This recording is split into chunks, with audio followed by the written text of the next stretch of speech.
Hello, everyone, and welcome to today's Open Fabric Alliance's webinar, Exploring OFA Sunfish. A couple of housekeeping things before we get started. This webinar is being recorded, and both the recordings of the webinar and the webinar slides will be made available on the OFA site later. We do encourage you to share the webinar with colleagues who may not have been able to join. Time permitting, there will be a Q&A at the end of today's webinar. If you have a question, please submit it via the chat feature, which you can find down in the bottom right-hand corner of the webinar tool here. Now, I'd like to take a moment to introduce our presenters today, Brian Pan and Russell Harris. Brian Pan is the founder and chief executive officer of H3 Platform, a company specializing in innovative PCIe switch boxes for the HPC industry.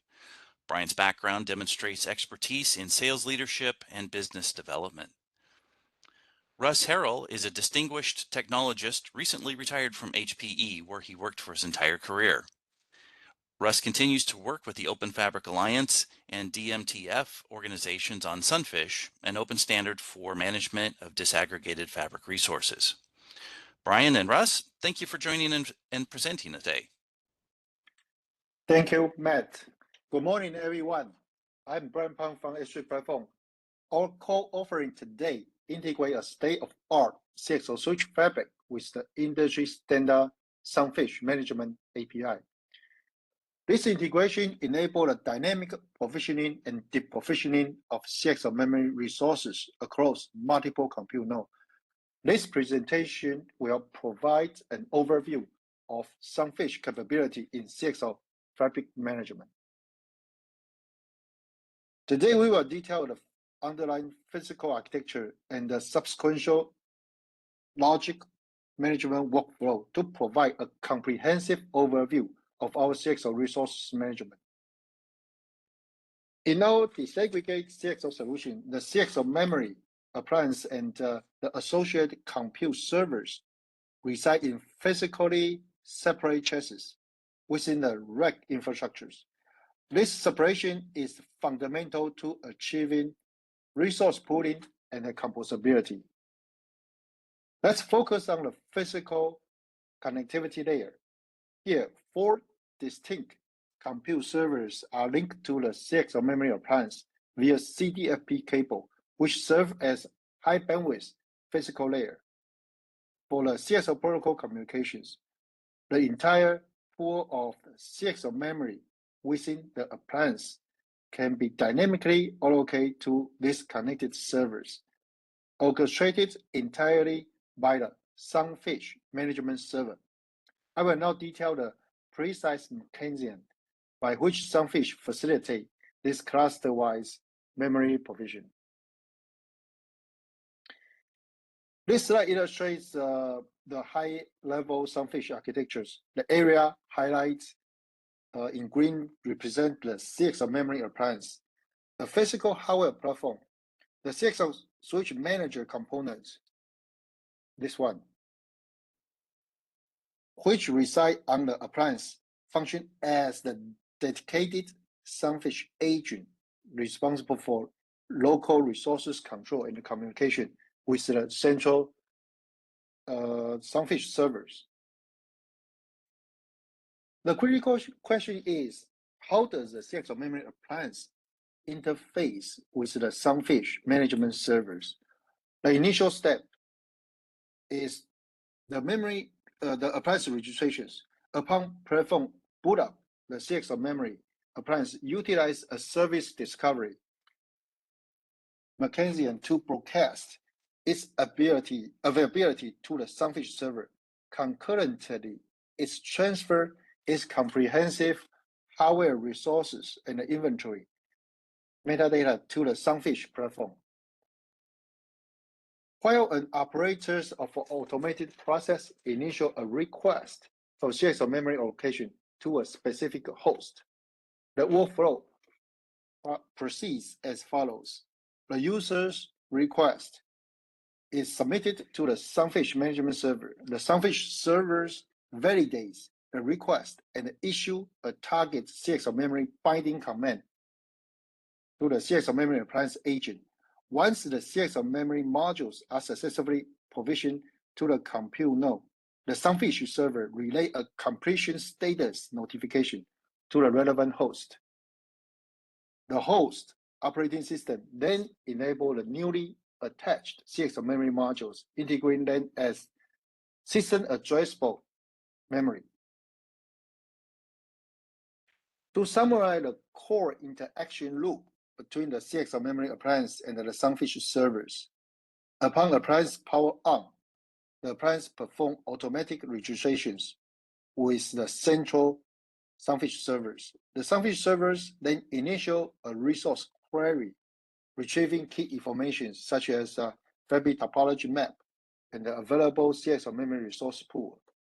This comprehensive data enables the on-demand dynamic provisioning of CXL memory module to the connected compute host, maximize resource utilization. That concludes my technical overview of the Sunfish CXL Fabric Management Architecture. Thank you very much for your attention and the time. I will now hand the section over to Russ, who will detail the practical Sunfish operation procedure. Thank you, Russ.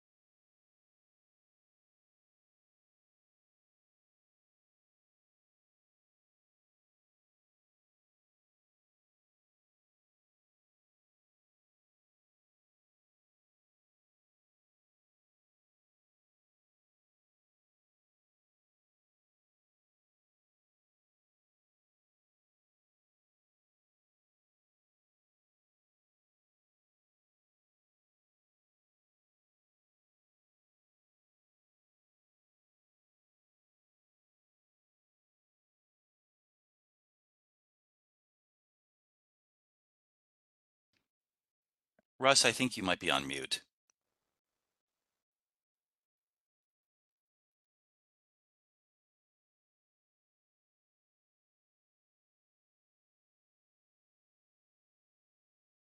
Okay, I apologize for that. Can you hear me now? Yes, we can. Thank you. Okay, I'm sorry. Extra mute button in the path. Normally my microphone mute button takes care of it all. All right, so Brian had mentioned that Sunfish's purpose in life is to aggregate resources aggregate the resources found on the fabric. And those resources are, they start life as hardware. And the hardware entities, such as the H3 memory appliance, I'll call it, they have their own internal managers typically. And the fabric managers or the NVMe fabric managers or the Swordfish appliance manager, whatever the native APIs that the hardware and the hardware managers use need to be converted to an industry standard representation of the hardware and the management functionality of that hardware, the control surfaces, if you will. So on the right, we have the hardware layers with the various managers, some of which may already speak Redfish and some of which don't. The Sunfish architecture defines the type of behaviors that an agent that translates between the vendor-specific functionality and API into Redfish. We have agents for, you would have agents for CXL hardware, NVMe over fabrics agents, and Swordfish. If you're native Swordfish, it's Redfish. It needs a shell or a shim to speak to Sunfish services, but it doesn't do a lot of translating between redfish and redfish that Sunfish speaks and the redfish that the Swordfish appliance speaks. Most entities will have to develop an agent that speaks the proper back-end language, if you will. The Sunfish services are their purpose is to manage the resource inventory. So redfish represents the fabric as a collection of redfish objects.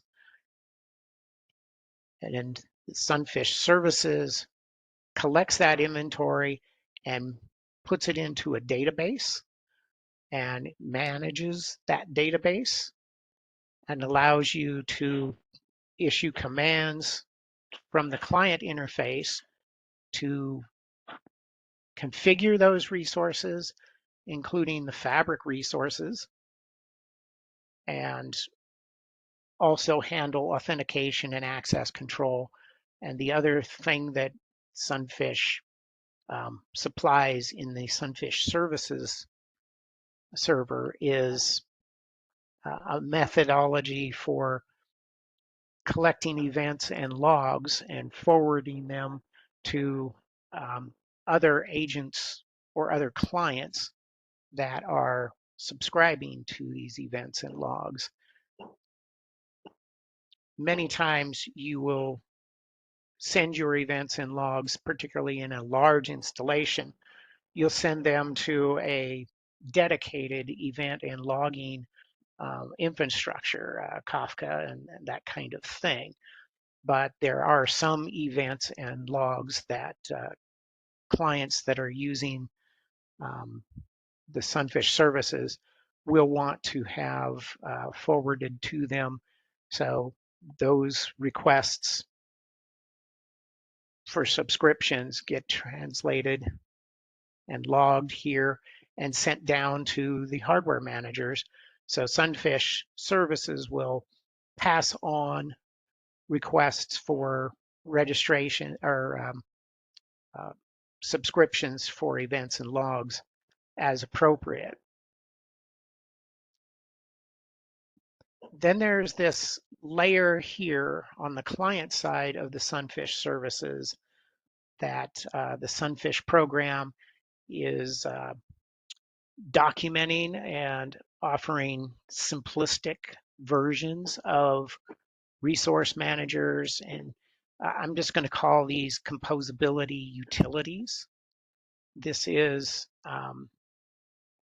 examples of how to traverse a CXL fabric and locate fabric attached memory on the fabric, how to parse out the redfish inventory, locate those resources, build pools of those resources so that it's simpler for higher level applications or administration tools to come in and pull up those pools of resources so that you can allocate them with very sophisticated tools. And we offer utilities to make that possible. And we're still working on a lot of these things, but this layer here is a reference on how to do things.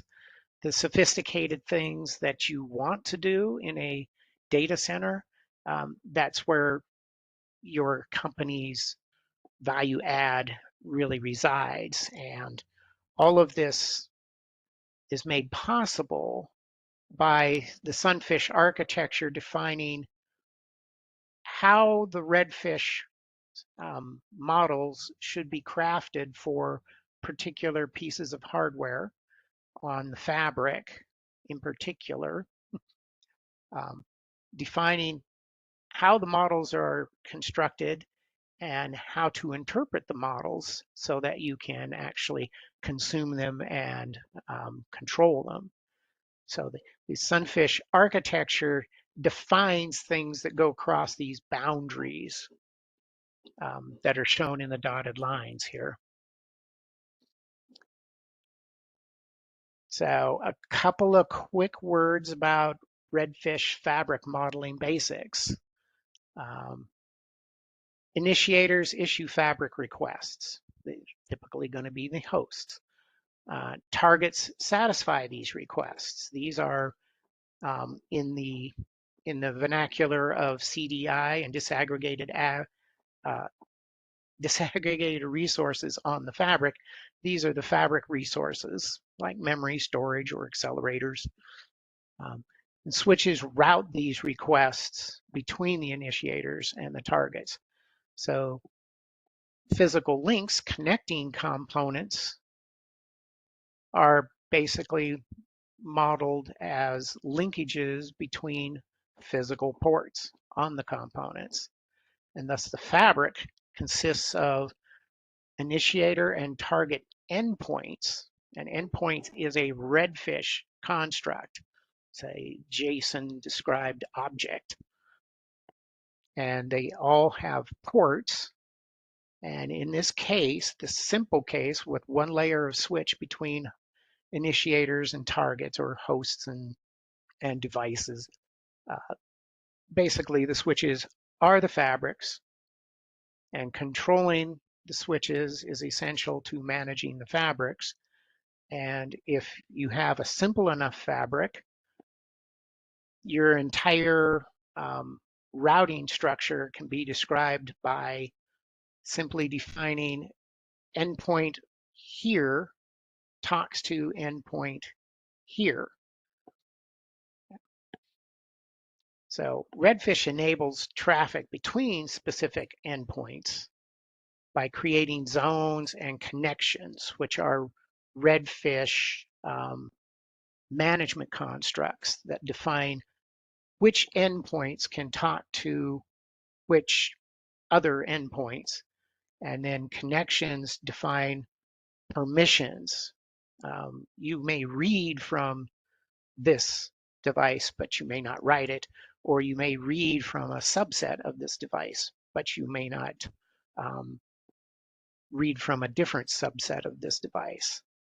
So zones define paths through the fabric. Connections define permissions within the resources. And redfish focuses on modeling of hardware. It's all about how to model the hardware that we get. Sunfish adds to those hardware modeling concepts with Sunfish fabric management concepts. So the agent or the hardware managers give each redfish object that they manage. So there's an appliance manager out here in the H3-FAM appliance box. Brian mentioned that it supplies a redfish interface. It supplies a private interface or a proprietary interface as well. But the appliance manager has to enter the picture.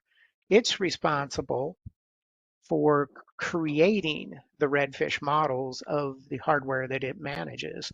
And therefore, it is the appliance manager or the native hardware manager, the first manager that converts to redfish.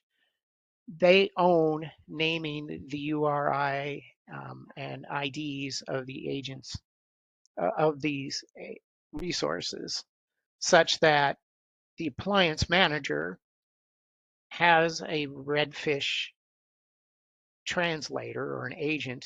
Is either part of it or in series with it before it reaches Sunfish. It is this CXL agent that we're going to talk about. It owns the naming of the redfish namespace that it understands. So 10 all minutes, future, Brian. I'm sorry, Russ, you're 10 right, minutes yeah, in. perfect. So all future conversations, all the requests, responses, events that pass between the agent and Sunfish use the agent's URIs. Now, the Sunfish agents on the same fabric shall use the same fabric object name and a UUID that is assigned to the fabric when uploading their redfish objects to the Sunfish server. So that you always know, Sunfish always knows exactly which fabric an agent is referring to. And it will share a common fabric object with multiple agents if they are all agents checking in resources on the same fabric. We're going to cover that a little later.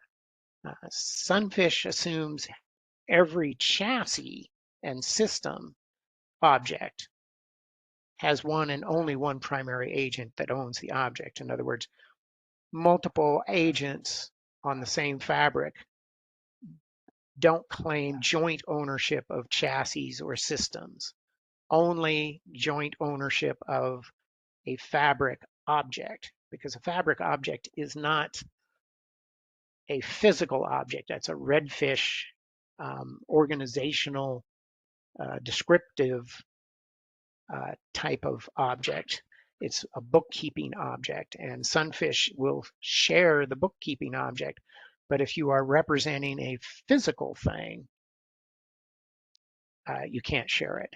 One owner, so that Sunfish knows who to send commands to manipulate that particular chassis or system. And then, of course, the agents are fabric specific. There's a lot of details about CXL fabrics or UAL fabrics or UEC fabrics, Universal Ethernet fabric. And whatever fabric you have, there's a lot of specific fabric actions and sequencing of instructions that are required. The agents have to know these things. And then the Sunfish agents know when a port they manage is linked to a port that they do not manage. So the hosts here are managed by something other than the appliance manager. The appliance manager has no way to know what's going on in a host here. So this host has a port on the fabric. This appliance manager sees this switch port connected to a port it doesn't know anything about. And it knows, therefore, that there's a boundary here. And that becomes important later.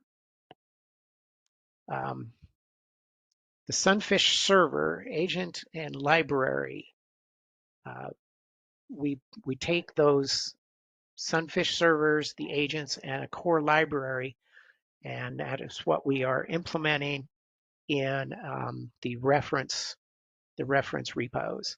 So there's a reference repo called the Sunfish library reference, and it contains several core functions that basically sort and execute requests against the various redfish objects in the database. And you can read and write the Sunfish resource storage by manipulating those objects, posting and patching and that kind of thing. And the core library will also check for the need to forward any requests that are impacting the local library to an agent that supplied the resource into the library.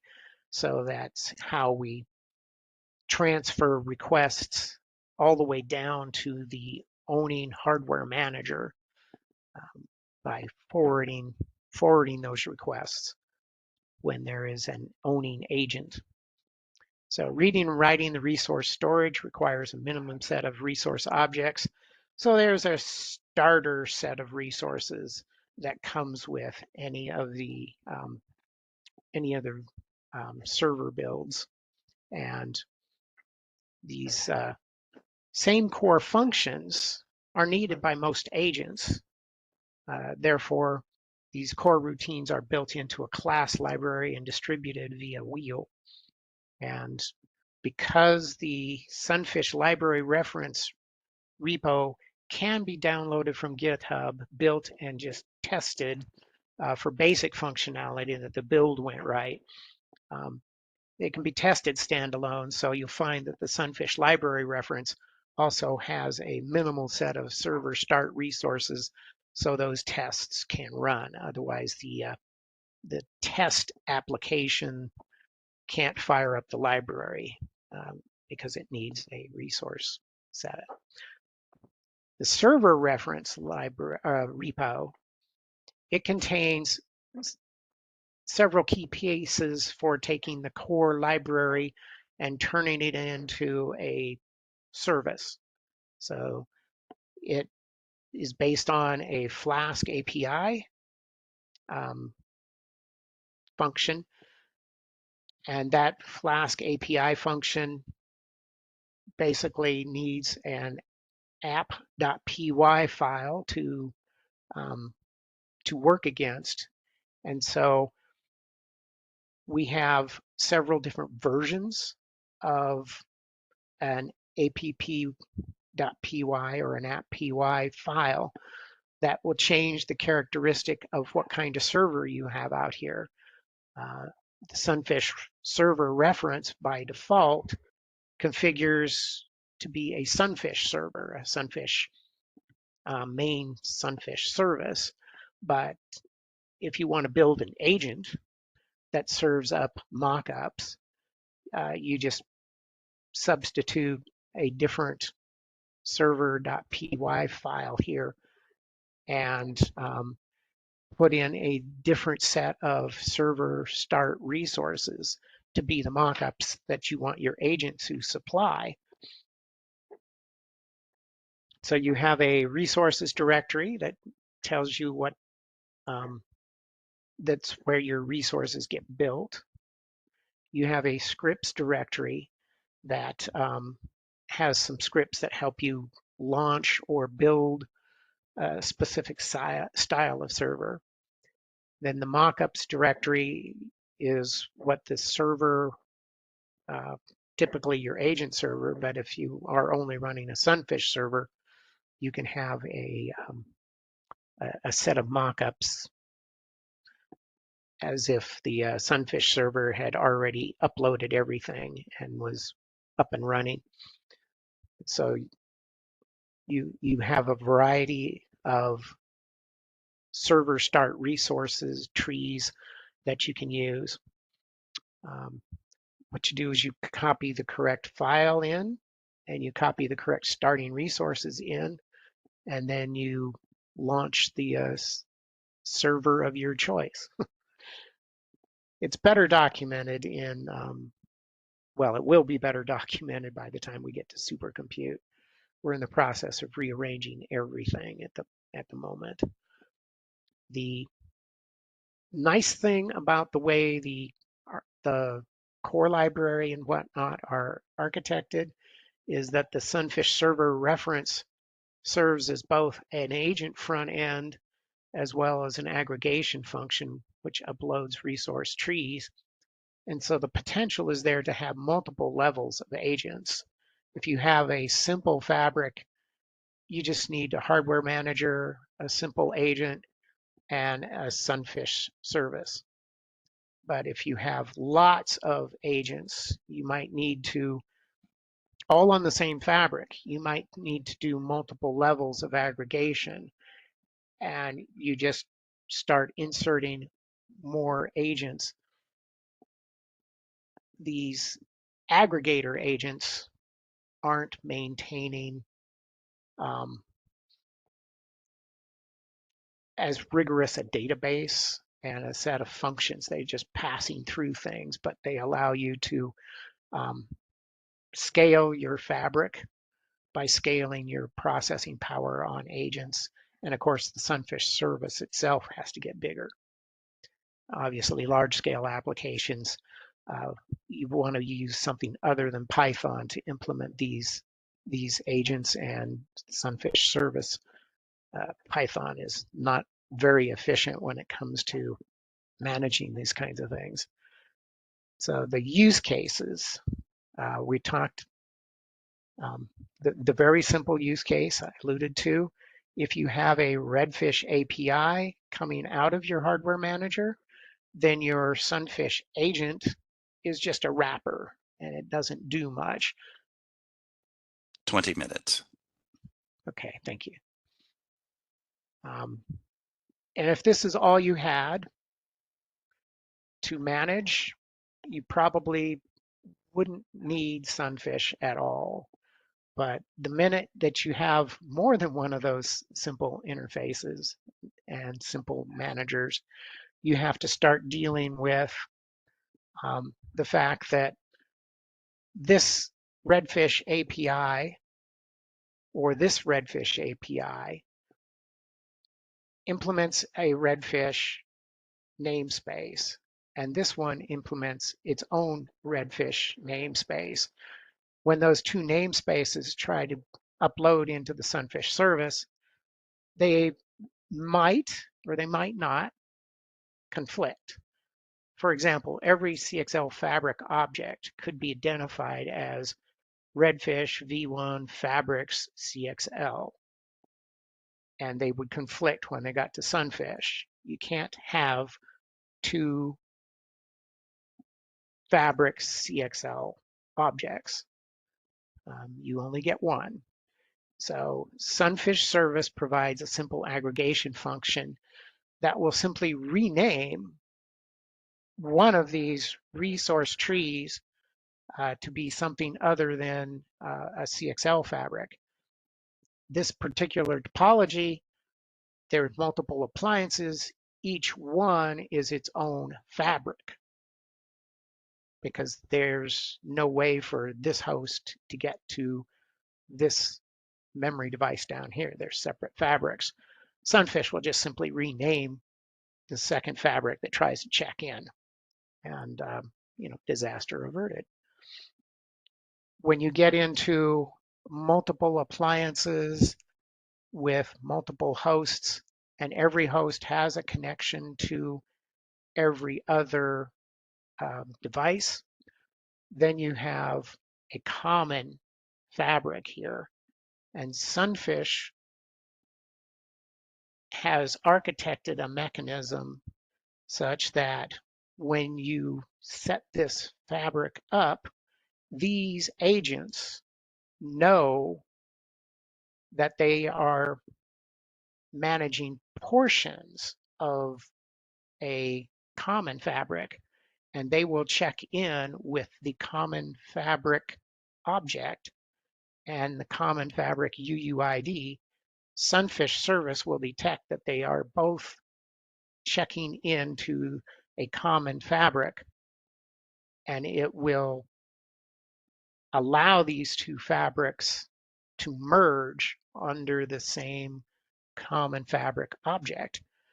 And you will still have to rename the endpoints and other things that are common to the fabrics that these individual agents, not being aware of each other, may have chosen the same names for an endpoint.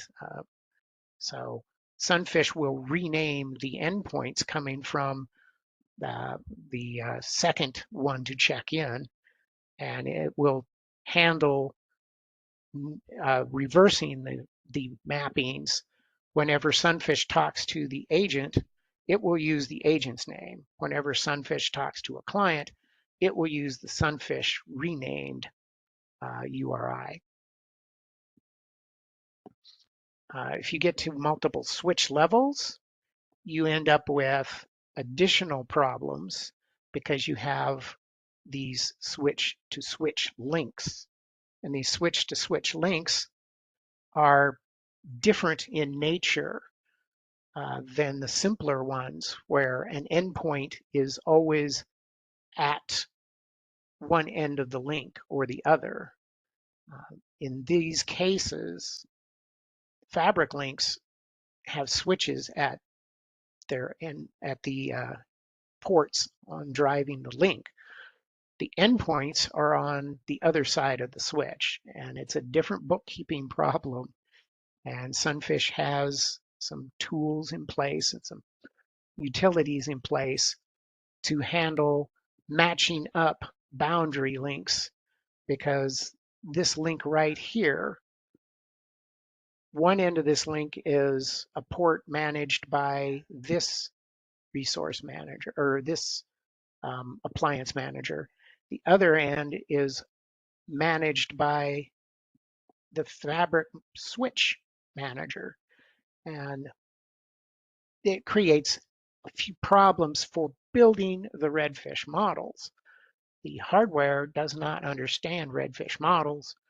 Sunfish understands redfish models, and it will attempt to fill in the blanks in the redfish model coming out of this agent and the redfish model coming out of this agent, and it will fill in the blanks on the boundary links.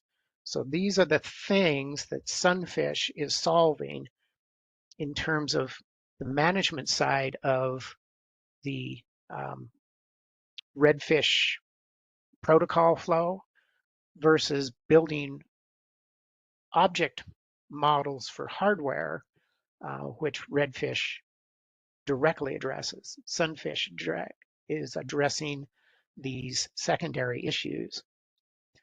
So in summary, what's available from the repo, the reference core library routines to manipulate the redfish objects and manage a redfish database, and a server reference that has routines and scripts that enable users to develop API servers that can be a Sunfish service or a Sunfish agent wrapper or a Sunfish full-blown agent that translates totally foreign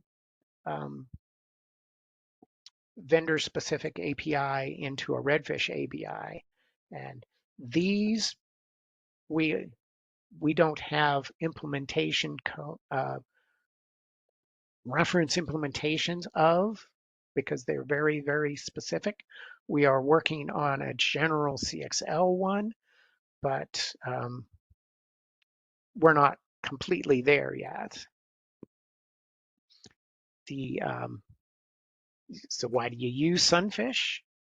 Because as soon as your fabric gets beyond the very most simple, basic chunk of hardware, you're dealing with numerous hardware managers, and the architecture keeps the workload per agent to be a manageable level by allowing you to scale. And it handles the multi-agent namespace collisions and boundary border crossings between models and agent owners.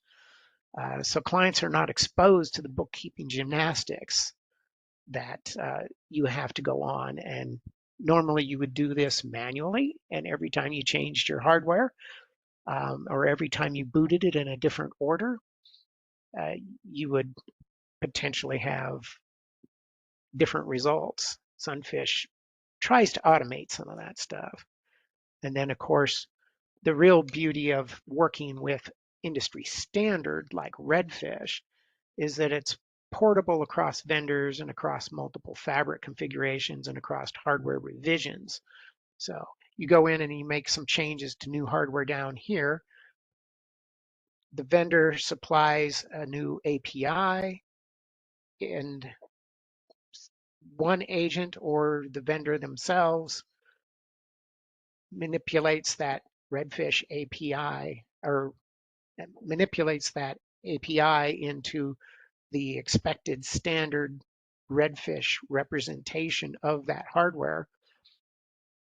And Sunfish puts it in the inventory, and all of your test routines, all of your client apps, they just run because they don't see the differences. Redfish abstracts the functionality of the hardware from the actual details of the hardware, and you get to play with the functionality that is abstracted. I want a memory device. I don't care if it's a 2.0 or a 3.0 or a 3.1 memory device. I care about its features. Sunfish aggregates all that stuff. Redfish has abstracted all that stuff. And if you go out to these GitHub locations, you can get hold of the documentation, which will be revised here soon in preparation for Supercompute 25. Our goal is to have another revision of all of this stuff out there by Supercompute 25. So that is the end of my presentation. Very good. Thank you, gentlemen, for your presentations. We do have time for some questions. Brian and Russ, if you want to go over to the chat there, I believe there are a couple already for you to respond to. Let me pull it up. Oops.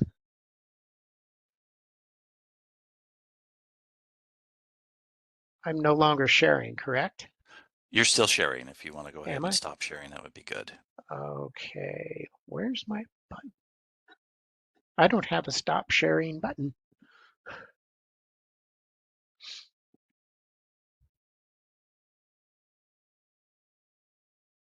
There it is. Okay. Okay.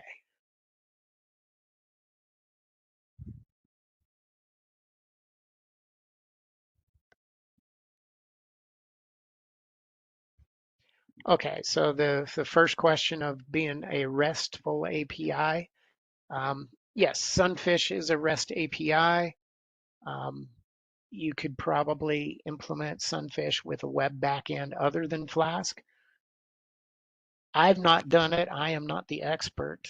Anybody else here, Michael or somebody, ever tried to put Sunfish into a server by not using Flask? I don't think so.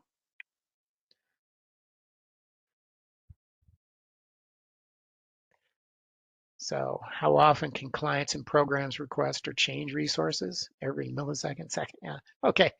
Yeah. The Sunfish is tracking resource allocations. It will track real-time changes in resource state if the resource sends Sunfish events. Sunfish will probably reference subscription, or will probably subscribe to major events, but probably not monitoring types of events. So it's not a runtime fine grain resource management thing, because it's external to the fast path of your fabric management systems. It's not going to respond quickly to congestion messages or things like that. Those things show up as events and get forwarded to something that may be able to respond to those things. But it's there for launching jobs, reconfiguring virtual clusters, if you will. So if you want to launch a Kubernetes cluster, you would use Sunfish to pull out a bunch of resources and give them to the Kubernetes cluster manager, and it will manage those things runtime. Yeah, this Redfish is the Redfish tree and Sunfish service only focused for composable resources.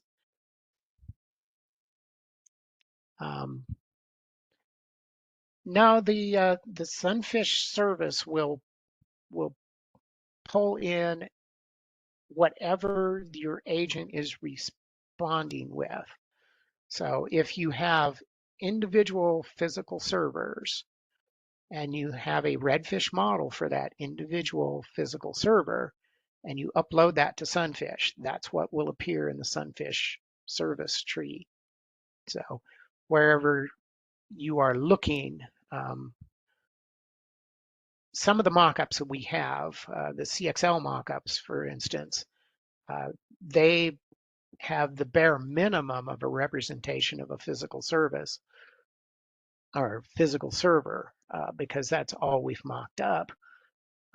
But whatever you hand Sunfish, we will park there.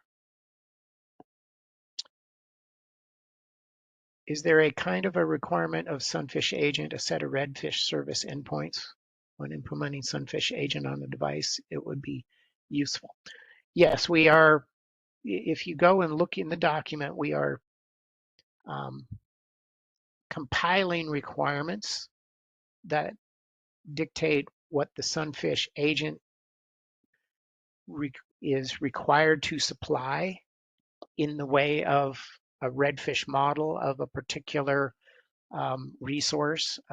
What we've spent some time on is fabric attached memory for CXL, and all of the guidelines for modeling NVMe devices coming out of, I believe, SNIA, that are in the redfish specifications, those all still apply.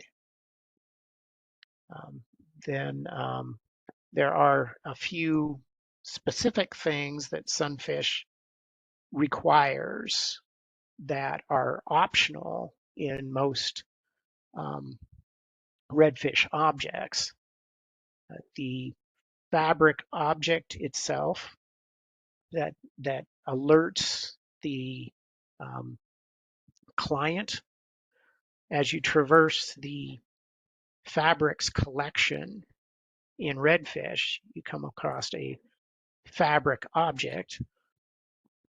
That fabric object is one of the things that Sunfish really needs a UUID assigned to by the agent, and the agent gets that from the hardware manager or the system or fabric admin who put the whole fabric together.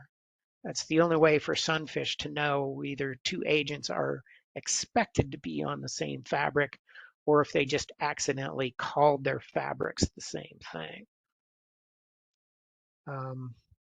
So if redfish v1 systems includes not only composed systems, but also physical servers, how to avoid system ID collision, particularly physical servers.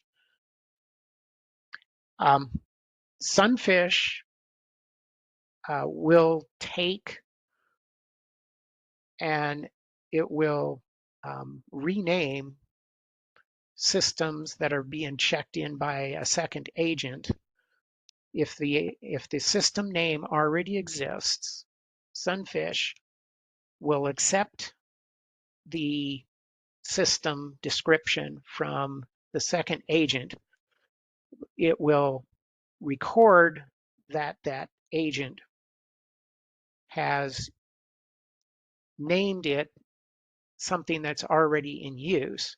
It will rename it in the Sunfish database, and it will record that translation or substitution in the Sunfish private database. And then anytime a client talks to Sunfish about that particular system, clients will always use the Sunfish given name. Sunfish will talk to the agent with the agent given name. So Sunfish will allow that second system to be checked in. It will rename it and it will handle the translations back and forth when it's having conversations about that particular system. Client side only sees Sunfish names, agent side only sees the agent names, and it's Sunfish's job to keep it straight. And I won't say that we've got a very efficient algorithm for doing it. It's kind of brute force, but it is working so far. There's still many, many test cases to go through. Hopefully that answered that question.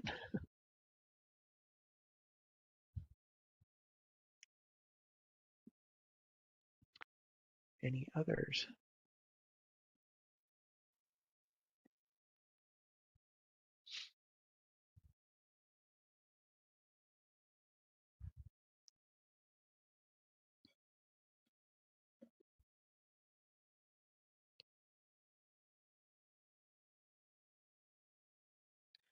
How to map UUID of agents and such, a renaming of physical server under agents.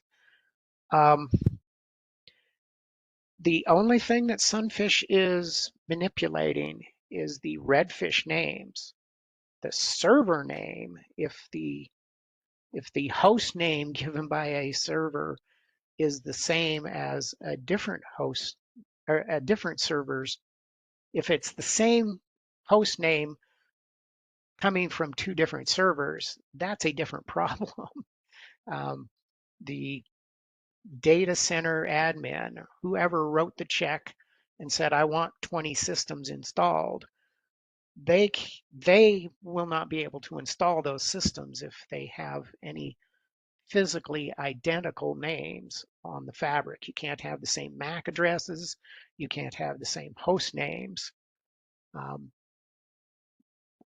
But when those agents, or well, let's just say the agent, whether it's in the hardware manager for that device or that system, or if it's in a separate agent that is doing the translation into redfish, whoever picks the redfish names, Sunfish will try to avoid collisions in the redfish names. It does not map any physical server names. It does not remap any physical server names. The UUID that the agents are given for the fabric, the admin that decided I'm going to have 3 agents in my fabric to support all the different devices and hardware managers, whoever decides how many agents there are going to be that are checking into Sunfish, that's the entity that has to decide whether those agents use the same fabric UUID or different fabric UUIDs, depending upon whether they want Sunfish to treat it as one fabric or treat it as 3 different fabrics.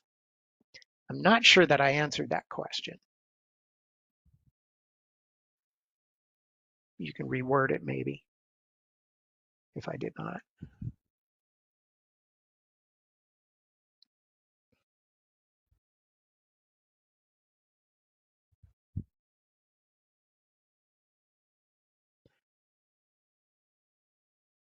So when a client wants to query a physical server info, I thought clients only want to check and create composed systems.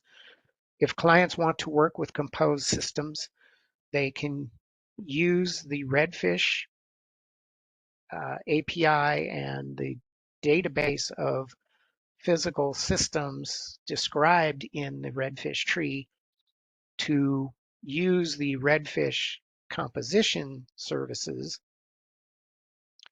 to create composed systems. Sunfish doesn't get in the way of any of those things.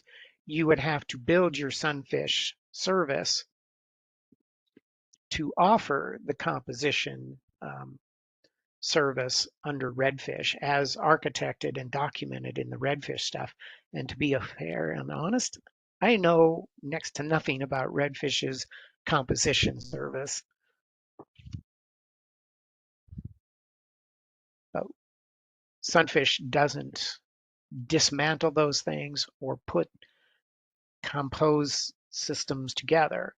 We may offer some utilities to do some composition of resource blocks.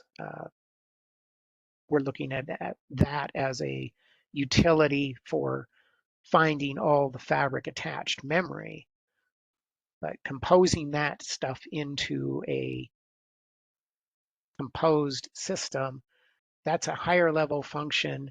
And there are people that build tools, I'm sure, and possibly sell them to you for doing that. We're not in that business. We're in the business of aggregating resources and managing the problems that come with aggregation, as well as disseminating and dispersing the commands that are being sent eventually to the hardware through the Sunfish tree in the reverse direction. Okay, I mangled that one pretty badly, probably.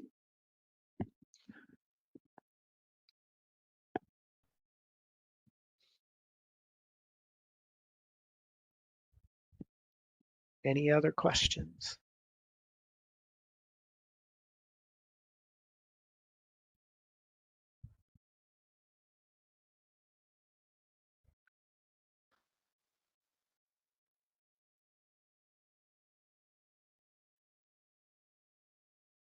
I don't.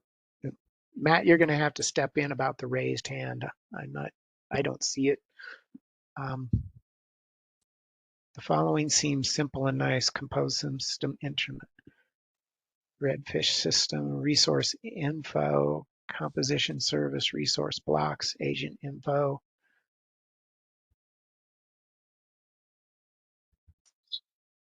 I'm trying to unmute them. Yeah, okay. So why physical server info should be included also under systems? That's a Redfish question. The systems collection is there for having the physical server information parked there. If you, as a administrator of the fabric, do not want the individual physical systems to be visible to clients, and you want them only to understand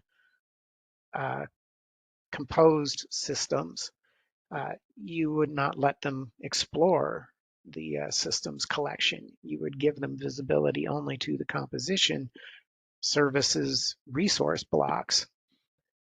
But somebody has to know where the physical systems are so that you can do the composition. So I think you're defining the boundary of where Sunfish aggregations made visible to the clients of Sunfish. Many of those clients are probably composition services. That's why those utilities and resource managers and pool managers and things, that's why those are on the border of the Sunfish architecture. We're trying to make it easy for various people to write a composition manager by understanding what Sunfish is doing to aggregate the resources into a common resource tree to make it easier for them to do what they do. Sunfish does not do composition. We just suggest ways to interpret the resource tree. But most things that Sunfish deals with are the physical servers, physical systems.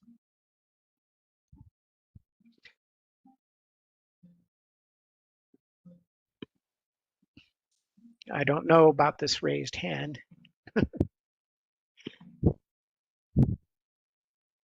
We have one more question. We've got about a minute left.